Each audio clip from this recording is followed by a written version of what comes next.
Simulan natin sa laki ng preview. Para palakihin ito, itapat ang cursor sa gilid o pagitan ng mga panel hanggang magbago ang hugis nito. I-drag lang para i-resize ang panel at palakihin ang preview window. Kung ayaw gumana ng pag-drag, may iba pang paraan.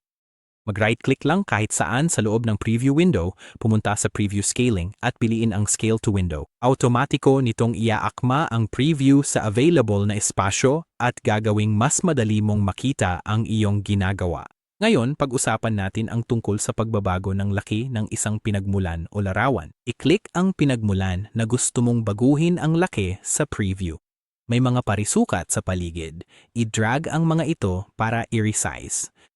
Bilang default, pinapanatili ng OBS na nakalock ang aspect ratio para hindi lumaki ang imahe. Kung gusto mong malayang baguhin ang laki, pindutin lang ang Shift key habang kinakaladkad. Kung hindi mo sinasadyang nabago ang laki o nailipat ang isang bagay sa maling paraan, huwag mag-alala. Mabilis mong maaundo ang anumang pagbabago sa pamamagitan ng pagpindot sa Ctrl-Z sa Windows o Command-Z sa Mac.